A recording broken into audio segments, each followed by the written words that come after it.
banorët e Ersek, ju ishit gruaja e para, apo jo në mos gaboj elektriciste në Ersek, si u pritët në një profesion i konsideruar si i burrave realisht?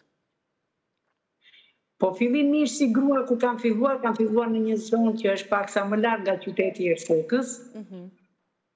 Dhe si e tillë, atje kishin dominuar gjithmonë një brigadë burrash. Dhe duke qenë gjithmonë brigada e burrave që i linin defektet me kohë të gjata,